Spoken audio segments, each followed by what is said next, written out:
Assalamualaikum guys. Soalan. Siapa kat sini yang nak retire rich, retire young? Angkat tangan.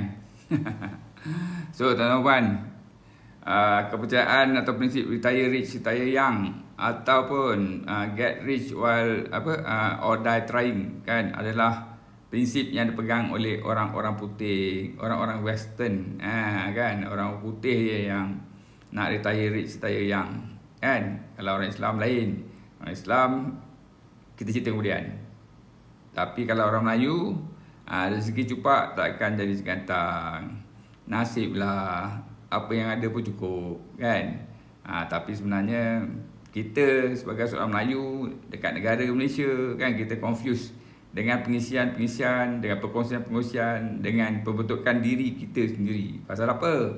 Pasal semua benda masuk ke campur aduk tu, tuan-tuan, kan? So itu yang kita nak retire rich, retire young tu, kan? Kita percaya pada Mak Saleh. Betul tak? Cerita dia, tuan-tuan, bukan itu saja. Kita juga bercampur aduk dalam prinsip-prinsip yang pelbagai, dalam prinsip percaya pada hantu contohnya, kan. Kita punya hantu ada macam-macam. Mak Saleh punya hantu ada 3 jenis je. Ada zombie, ada vampire, kan, dan ada werewolf, kan. Kalau Cina dia ada itulah hantu yang berdiri tegak tu, letak kertas tu terus diam, kan. Tapi Melayu hantu dia beribu-ribu lah. So Malaysia, Melayu ni kan, dekat Malaysia ni kan, sebenarnya sejak lahir kan kita confuse dengan diri kita sendiri. Kita campur aduk, kan, antara Melayu, antara Islam, antara orang putih.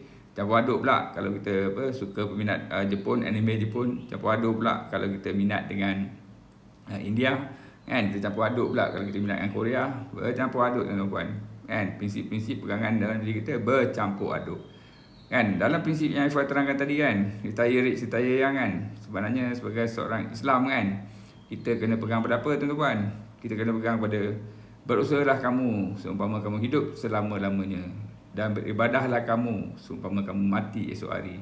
Maksudnya mana ada retire rich, retire young? Maksudnya kita berusahalah, kan. Kalau kita ambil Rasulullah, kan, pada umur dia 50-an, kan, dia bukan lagi lemah, dia lagi kuat pasal dia berperang, kan, tuan-tuan. Perang Badar, perang Uhud, perang Khandaq, semua berlaku bila umur Nabi lebih 50 tahun.